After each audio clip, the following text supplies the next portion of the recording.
Okay, so good afternoon and welcome to our subject systems integration and architecture.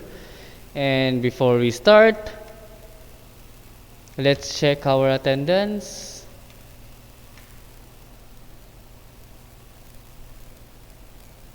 So, section 1.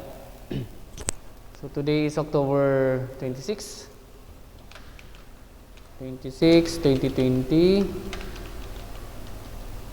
Attendance. Kasuga Jericho, Present, sir. present. Eugenio Joseph, Eugenio. Absent, Mr. Eugenio. Absent. Lorendo Sir present. Gallegos. Sir present. Chino. Eugenio meron? Wala. Wala. Okay. Legaspi. Legaspi Lawrence. Present, sir. Makabitas. Sir present. Sir present. Madriaga.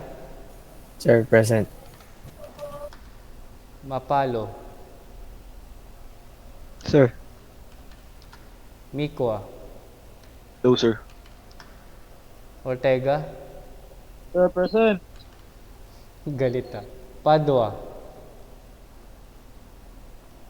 Padua. Jeremiah. Padua. Wala. Absent. Uy, 2 araw na siyang absent.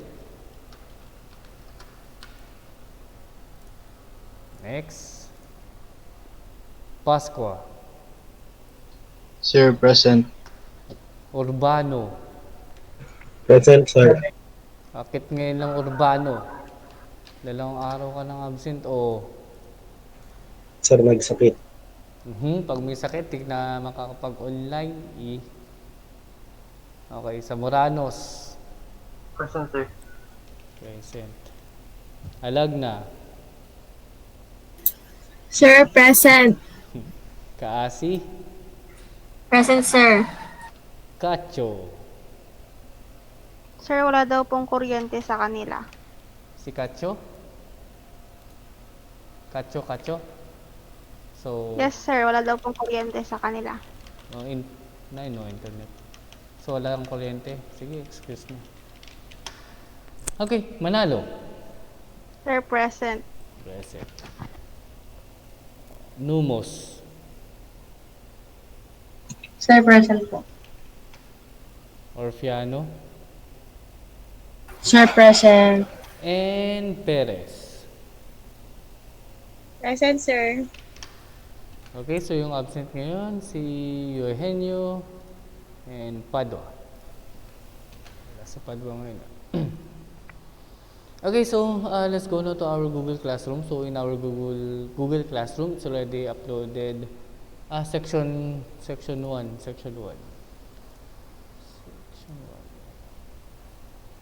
So our modules are already uploaded in our Google Classroom. Yan.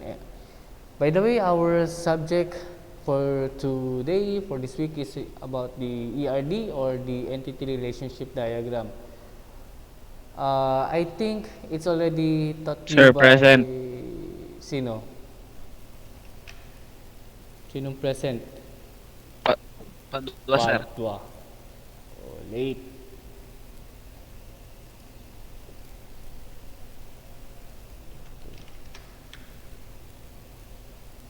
Okay. This is our topic today for this week.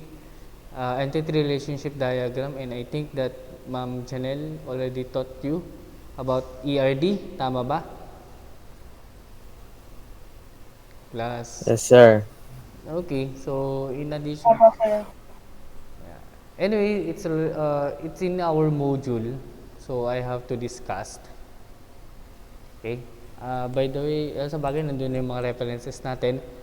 nakapost na dun sa Google Classroom natin. Anyway, let's start.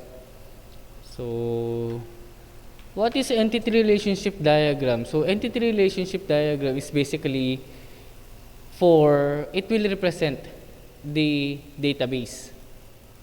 Kung yung data flow diagram, it will represent the process of the system. So, it's either the manual process or the computerized or proposed system. And even the flowchart diagram is also used for representing the process, yung flow of the system. But for the entity relationship diagram, it will represent naman the database. So, bago ka sana gumawa ng database, it should be, you should have an ERD, an entity relationship diagram. And your entity relationship diagram will be your basis to create your database. Kasi mahirap magkamali, lalo na pag malaking system na yung ginagawa ninyo. Kailangan you have to plan yung creation of the database. So using the ERD, so matutulungan ka niya kung paano yung paggawa ng, it will be the basis of your database. So that is the entity relationship diagram. Okay? So what is the concept of a database? You already know what is the concept of a database design. Yan. First, you have to gather information. Then, after gathering information, then your information should reflect doon sa ERD natin, entity relationship diagram. And then, we have two perspectives. We have the top-down and then we have the bottom-up. So, data model, for the top-down, data model is derived from understanding of the business. And then, bottom-up naman is the data model is derived by reviewing specification and business documentation. So we have top down and then we have bottom up. Top down, so umpisa muna sa pinakamataas, pababa, and then we have the bottom naman. Bottom up is you have to review lahat ng mga documents and etc. And then before you will go on the upper part, which is the business process. Next is we have the entity relationship modeling for the top-down approach to database design. So the detailed logical representation of the entities associate the data elements for an organization or business. So we have the notations, data entities, relationship, and we have the attributes. So we have entity, relationship, and we have the attribute. So na-discuss na ata to ni Ma'am Ja. What is an entity? An entity is a subject. Ano yung mga subject? For example, car, person, event, etc. And then what is a relationship? A relationship, verb. Mostly ang ginagamit for the relationship. For example, saving, delete, process, and so on. Basta verb siya. And then the attribute, also known as the characteristics, pwedeng ganun. So for example, attribute of a person, meron siyang pangalan, meron siyang address, and etc. Okay, so these are the basic symbols that you can use for the entity relationship diagram. So basically, we have the entity, we have the attributes, and then we have the relationship. And then as well as meron tayong mga flow or the arrow. Next. So yan, example of an entity, we have the employee, student, patient, and etc. And then guidelines for naming and defining the entity types. So kailangan it should be a noun, okay, and so on. So nandito naman na sa module natin. Attributes, yeah. By the way, if you will be naming an attribute, it should be a one word. Isang word lang sana para maintindihan ninyo pagpunta natin sa database. Pag titingnan sa database, kasi in our database, it should be a one word for naming a column. Ito yung tinatawag nilang column. But for the entity relationship diagram, they call it what? Attribute. Pag sa database, they call it columns. Okay? And for the entities naman, we can call it as table. Ito yung table natin, entities natin, and then we have the attributes or columns in dun sa database natin. Okay, so it should be a one word. But if in case na two words, then use a underscore. Next. So, an identifier, what is candidate key? What is a candidate key? Okay, so these are attributes that uniquely identifies each instance. Example of the candidate key is a primary key kasi unique siya. So, dapat wala siyang katulad. For example, we have the employee ID kasi the employee ID or the student ID is unique. Hindi siya pwedeng ma-duplicate or the same yun sa record natin. And then we have the identifier, a candidate key that has been selected as a unique identifying characteristics for an entity type. So yun tinatawag nilang identifier. Next. Yan. Referential attribute. These are the records and these are the columns or attribute. Okay? What do you call about a collection of record? Yung sinabi ko na ba? A collection of information is a record. Sinabi ko na. So for example, this one in our database, na sabi natin ni Ma'am Ja, if you collect all the attributes or the data, these are the data, we can call it as an information. Okay? Or record. Next. Example of an entity relationship diagram, we have the entities and then we have we have the entity and then we have the attribute. We have different format for the entity relationship diagram. We have the old-fashioned format of the entity relationship diagram. We have this one and then we have the new one. This is the new entity relationship diagram. Later on, I'll be discussing that. Next, a relationship. What is a relationship? Association between instance of one or more entity type that is of interest.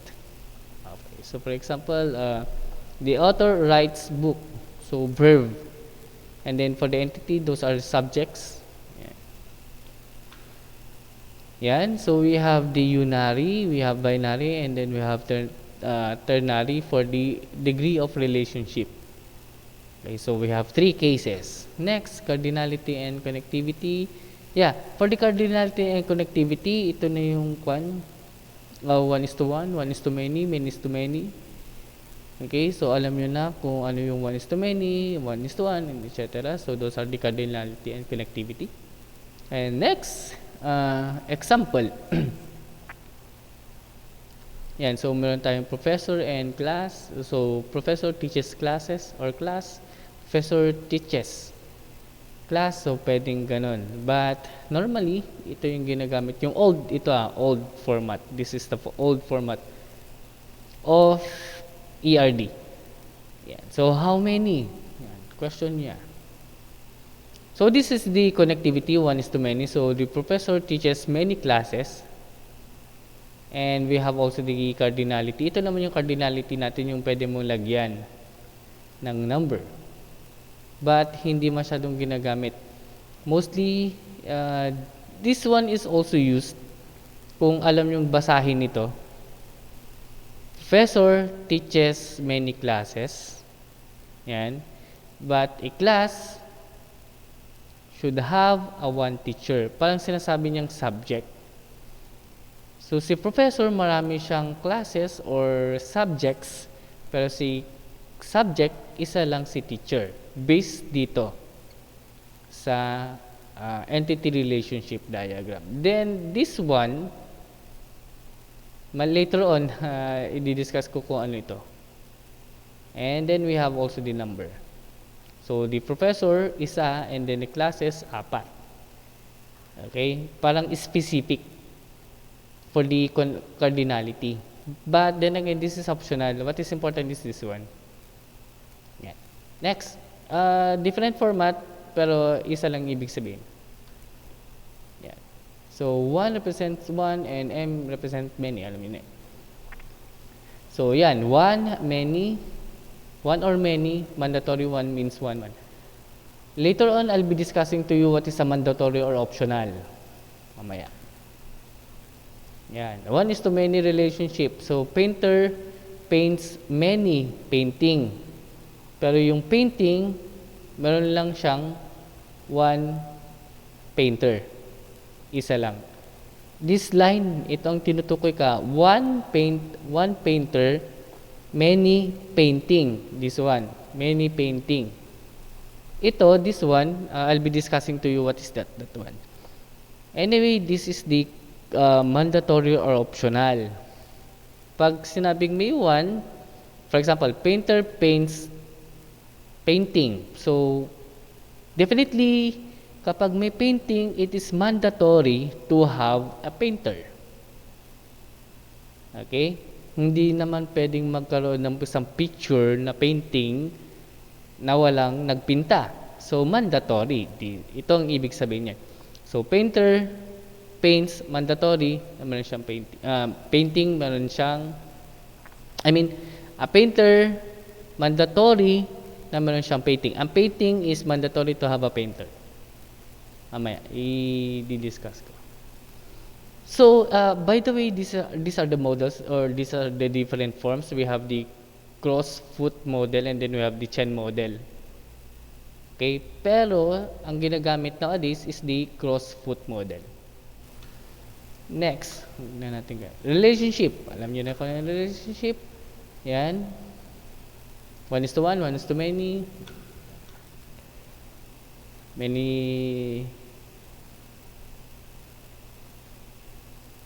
Okay. So, must be avoided because they lead to data redundancy. So, can be implemented by breaking up to produce a set of 1 to many relationship. Yung binary relationship niya. Can avoid problems inherent to M-to-N relationship by creating a composite entity or bridge entity. Ibig sabihin nun, if you have a multiple data or table, and then to eliminate some redundancy, yung paulit-ulit na record natin, then you should have what? Another table. Kaya nauso si foreign key. Okay? Si foreign key. So, for the multiple tables, kapag dalawa lang yung table ninyo and then you need the primary key of the other table, kapag nilagay mo yan dun sa isang table, then that is a foreign key. Okay? To reduce the redundant record. Yan, so those are examples. So, relationship between student and class. So, si student has many classes and class has many students. This one, many. But the student is mandatory, 1, to have a class, and a class is mandatory to have a student. Yung 1 na yun. So, later on, mamaya makita nyo yung optional naman. What is an optional? So, that is an example of a database. Pero ito, this is the mandatory or optional yung sinasabi ko. Mandatory or optional. The lecture handles many classes. Yung teacher, marami siyang class. Yan. Ito yun Yan. 1 is to many. The lecturer is optional. Optional na wala siyang klase. Siyempre. For example, this SEM. Hindi naman offered yung class na yun or the subject. So, optional siya. Optional na meron siyang lecture. Ito. Teacher or lecturer is optional to have a class. And a class is mandatory to have a lecturer. Okay? So, ganun yung pagkabasa niya. But in other kasi, ang sabi nila is, a lecturer is mandatory to have a class and a class is optional to have a lecture. Gets? Ayan Naituro ba to sa inyo ni Ma'am Ja, yung mandatory and optional? Class? Class, nandyan pa kayo? Hello? Yes, sir. Naituro na to sa inyo yung mandatory and optional. Okay, good. Naituro naman pala. Then, how to evaluate the data model. First, the accuracy and completeness. Walang redundancy. So, if in case naman siyang redundancy, then you have to what? Normalize your database. So, database normalization. Yeah. Modeling process function instead of the data. And those are examples. Okay. For the other format, we have also the database schema. What is the difference between the two? For the ERD example,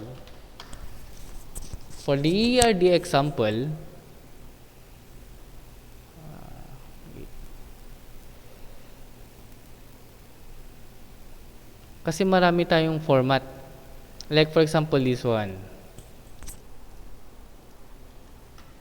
Yan. So this is an entity relationship diagram. Pero it doesn't have any relationship pa or mandatory optional. So this is the old-fashioned way of creating or writing an ERD, yung drawing ng ERD. But nowadays, we have the database schema, which is ganito na siya. At ganito yung gagamitin nyo for your capstone project. Okay? Yan. So we have the entity. So these are the entities. If you can see, it doesn't have any relationship na. Wala siyang mga relationship. But then again, meron siyang cardinality. Yung one is to many, many. Yan. Okay? Meron pa ba tayong sample?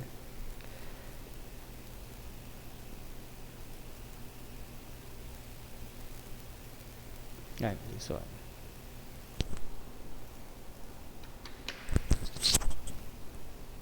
Hindi kita.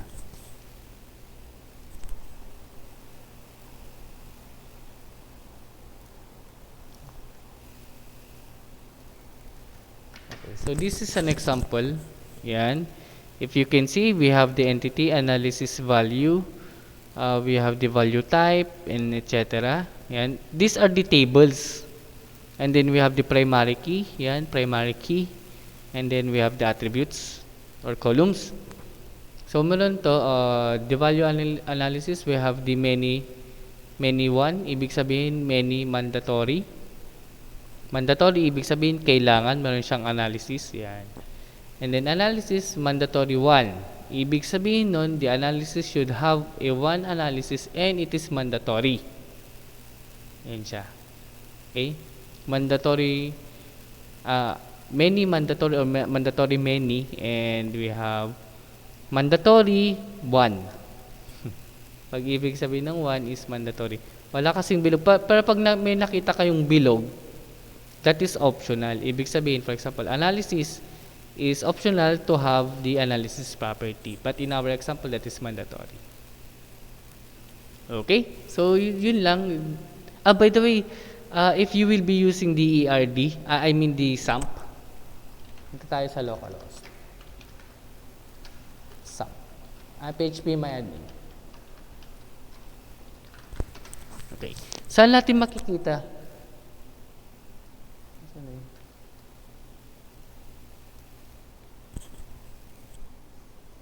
So, PHP MyAdmin. Wala pa student database. Okay, so anyway, isa pa lang kasing table na nakalagay dito. Then, how you will see the database schema. Dito natin siya makikita. You have to select the database. For example, this one, student database. And then you have here, designer. Click nyo lang yung designer and then that's it. Meron na siyang database. I mean the database schema. Try lang natin mag-create. So we have, let's start to create sample 2 database. I mean table, 3 columns. Go. Maglagay lang tayo ID, auto increment, we have data, price for example, and the quantity, example lang, and go, save. Okay, so for example here we have two tables, the sample 2 and sample table. Designer, go to designer, and then we have this one, and then you're just putting yung relationship. For example, ito pupunta doon. Yan. So on delete, on update, magkakaroon na siya ng foreign key. This is under database. Nasa database na to. Action. Okay. Oop.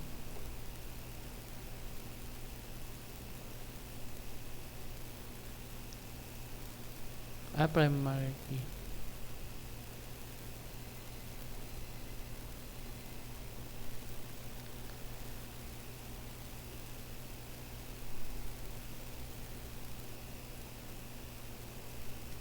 Please select the primary key to unique key. This one.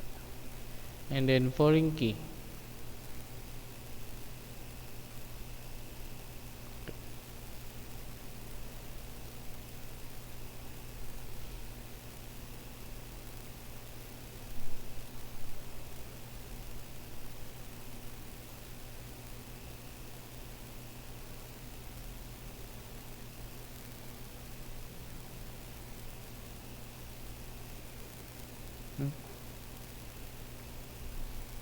Okay, let's go back.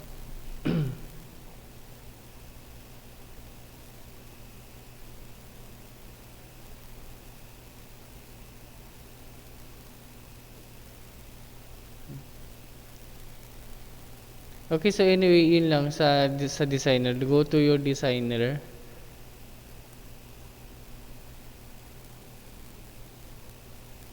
Auto primary key drop. Okay. Table 2, structure. Okay.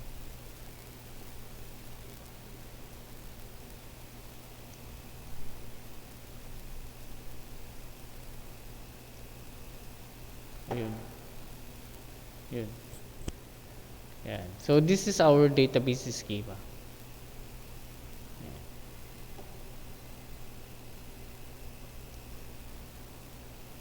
Hindi ko sure kung bakit ayaw niya mag-create the relationship. Loaded.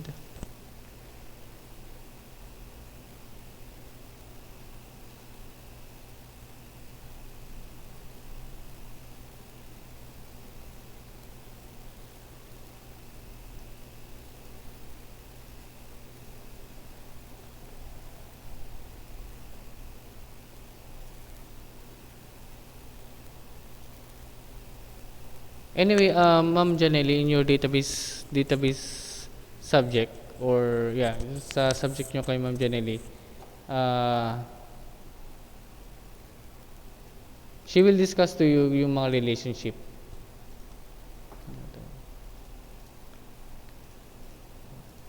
Kasi this is the new ERD format na ginagamit for the capstone. Ganito siya.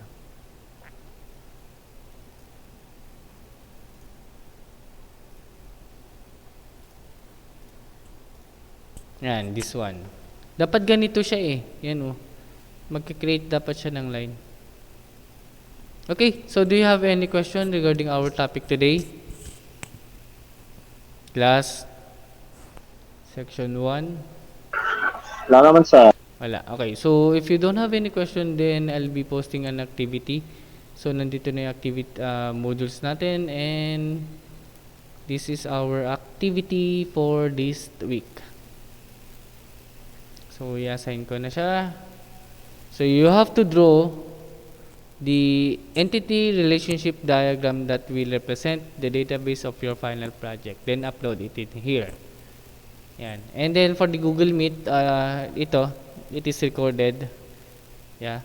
It is recorded and it will be uploaded in our Google Classroom. So, yun lang. Any question? Wala na? None? Okay, so if you don't have any question, then by the way, please do comply, do all the activities kasi kukunti pa yung mga nakakapag-submit ng mga activities natin.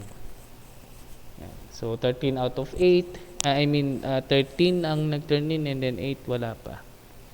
So kindly check all the activities in our Google Classroom. Yun lang. Okay? So if you don't have any question, then by the way, yung call natin for the laboratory. For the laboratory, that is Wednesday. Yun, no need na to have our Google Meet Wednesday. Kasi it's already taught to you yung mga activities natin. This one. Okay? Sir, sa IT 17 lang yan. Oh, IT 17. Then, for the IT 18 naman, let's meet tomorrow. 11 to 12. Yeah, 11 to 12 bukas. Okay, yun lang. Wala lang question regarding IT 17. Okay, so if you don't have any question, then see you next week. Bye. Sir.